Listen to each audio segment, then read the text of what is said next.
6월 23일입니다. 이 세상의 모든 죄를 맑히시는 주의 보혈, 성자 예수 그 귀한 피 찬송하고 찬송하세.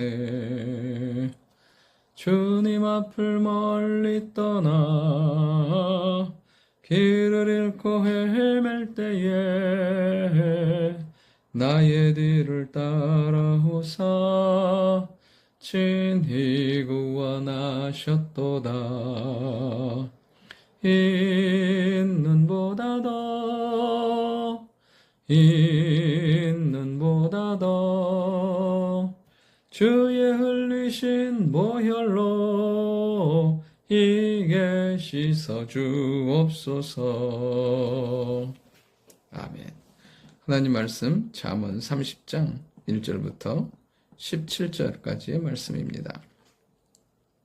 오늘 말씀은 아게의 아들 아굴의 잠언이라 이렇게 시작하는 것을 보게 됩니다. 아게는 솔로몬 시대의 지혜자였고 그 다음에 그 지혜자의 아들이 누구냐면 아굴이었습니다. 그 역시도 하나님 앞에 깨어있는 사람이었고 랍비고 지혜자였던 걸 보게 됩니다.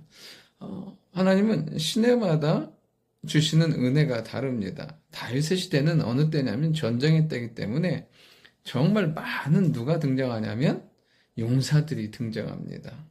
반면 이 솔로몬의 시대는 나라를 세워가야 되는 또 지혜의 왕 솔로몬이 통치했기 때문에 많은 현인들이 나타나는 것을 보게 됩니다. 하나님은 시대마다 이런 놀라운 흐름을 가지고 역사하십니다. 그런데 이 모든 영적인 흐름과 이 중심에는 항상 하나님의 사람이 서 있는 것을 보게 됩니다. 그를 통해 흐름을 만드시고 그를 통해서 그 주변에 많은 사람들까지 영향받게 하신다는 것입니다. 오늘도 우리가 그런 영적인 중심에 있는 사람이 되길 원하고 영향을 끼치는 사람이 되길 원하고 선한 영향으로 하나님의 사람으로 세움받는 우리가 되어야 될 줄 믿습니다.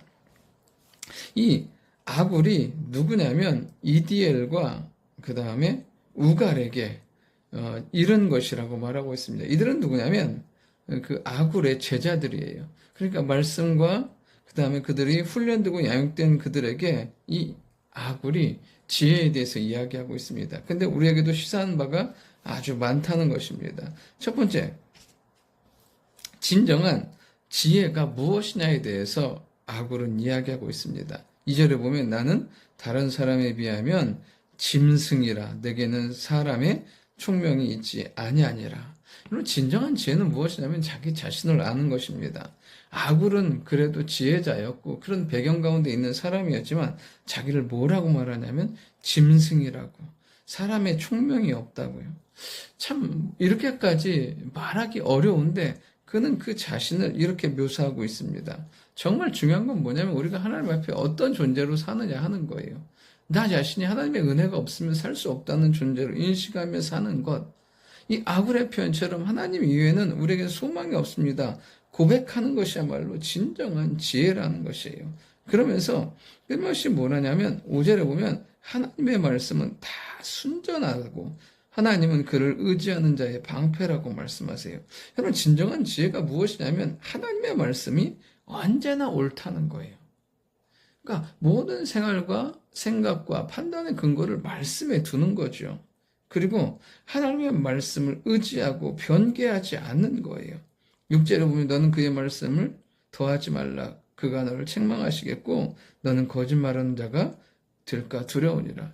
그러니까 진정한 지혜는 무엇이냐면 그 하나님의 말씀을 있는 그대로 붙들고 사는 거예요.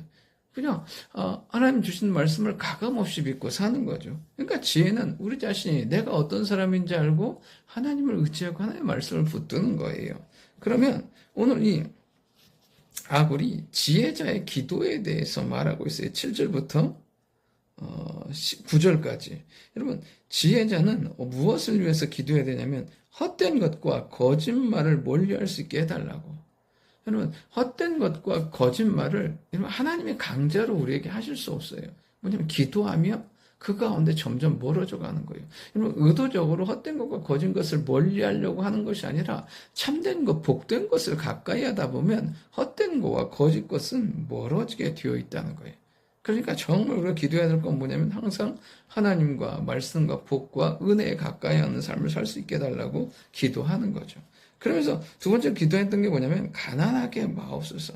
여러분, 가난은 생각보다 쉬운 부분이 아니에요. 이 가난함으로 말미암아 어떻게 해요? 도적질해서 하나님의 이름을 욕될까요?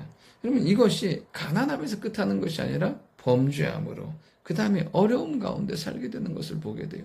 그러니까 우리가 기도해야 될 건 뭐냐면 하나님, 우리의 인생이 물질에 매이지 않게 정말 때를 따라 공급하시는 은혜를 달라고 기도해야 돼요.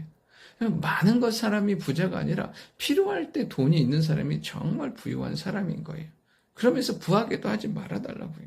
왜? 부하면 하나님을 멀리하고 부하면 하나님을 잊기가 너무 쉽기 때문에 그래요. 성경에 나오는 사람들이 대부분 넘어지고 실패한 것은 부자일 때, 성공할 때, 잘 나갈 때예요. 온전히 우리가 오늘도 이 아굴의 기도처럼 하나님의 선함을 가까이 하며 가난하게도 부하게도 아닌 때를 따라 공급하시는 은혜로 살 수 있게 해달라고 기도하며 나아갈 때 하나님은 그 기도 가운데 응답하실 줄 믿습니다. 그러면서 마지막 지혜자의 태도에 대해서 말하고 있어요. 10절부터 내용인데요. 지혜자는 어쩌면 무리의 흐름에 따라 사는 사람들이 아니에요. 여러분, 사람들이 옳다고 하는 것을 하는 것이 아니라 하나님이 옳다고 하시는 것을 따라 사는 사람들이에요.